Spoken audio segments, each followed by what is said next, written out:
What's good, YouTube? Welcome to my channel, Lars in Conditioning.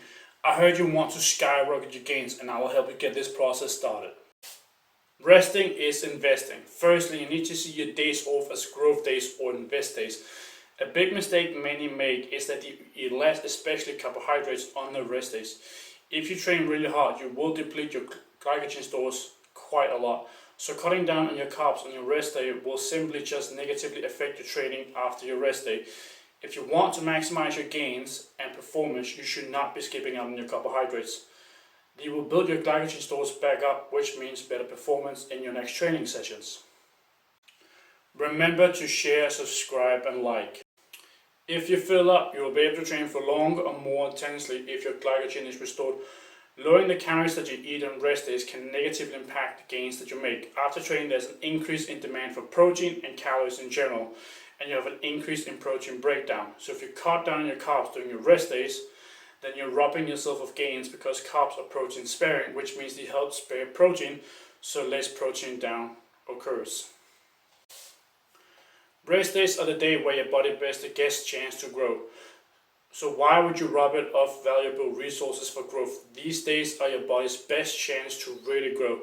So cutting down carbs will only make it worse for yourself. Instead of taking pride in how many sets you can do, you should take pride in recovery.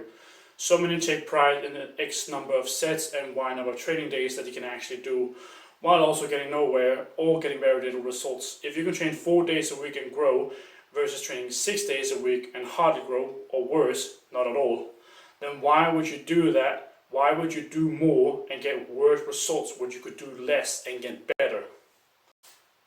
Recovery needs prioritization. You need to put a prioritization on your recovery so you can actually grow. Recovery is not spoken about enough. It's always how many sessions you can do and how many sets you can do. A major part of recovery is the nutrition that you take in. The more training sessions you got and the harder you train, the more you need to prioritize your recovery. You can have the best training program in the world and still make little to no progress, or worse, none at all. You can have all the bells and whistles on your program.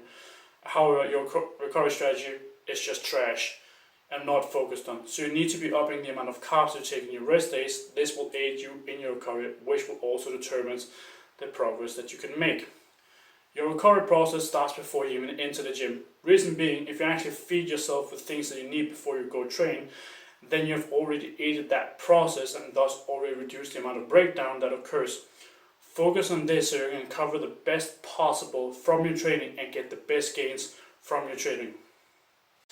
Active rest. You should do some light activity on your rest day. So walking, like cycling or swimming, or you can shoot some hoops if that's what you prefer to do. The main things to do is do something that isn't hard or high impact, and these things will just increase the recovery demands even further.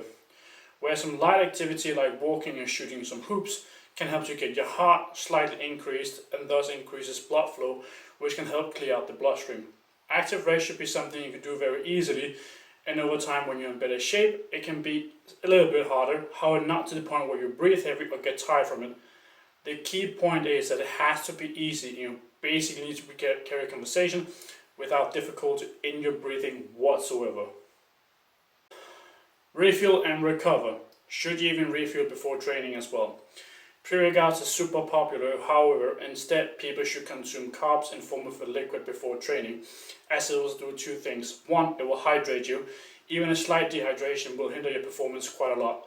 So hydration is a very important thing that you need to have focus on year round.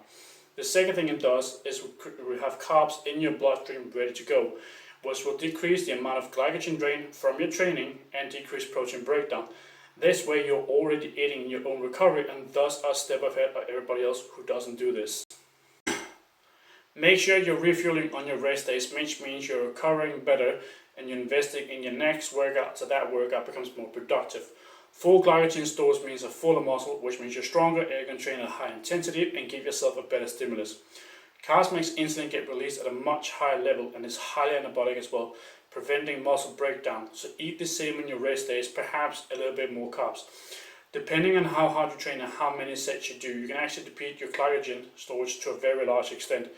Your glycogen resynthesizes about 3% per hour for the first 6 hours after training, therefore down to 2% for every hour for 12 hours, then back to baseline, which is a 1% per hour. An average person will have 500 to 600 grams of glycogen stored in the body.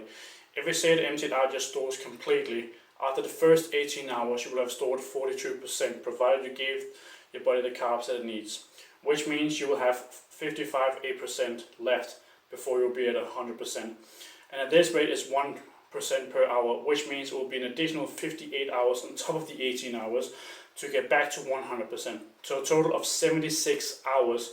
So a complete depletion of glycogen stores will take a little over 3 days to restore. This is why taking in carbs before training is important, at least if you train hard, that is. If you're an average person with 500 grams of glycogen in your body, that would mean 1% is 5 grams. So if you were to take in 50 grams of carbs close to training, that means you could cut down your total time needed by 10 hours for maximum glycogen restorations in the example if you actually manage to empty out your tank. On the flip side, if you're a person with a lot of muscle mass, you'll have more glycogen storage, which also means each percentage would be more grams. Example, a person with 1,000 grams, 50 grams of carbs would only be 5% for that person instead of 10. So it becomes a bigger task. This is exactly why it's so important that you take in carbs before training, and so it can make a big difference. Your recovery matters for how well you can adapt to your training, thus actually making gains. Thank you for watching. Lars Conditioning signing out. See you next one. I hope you have an awesome day.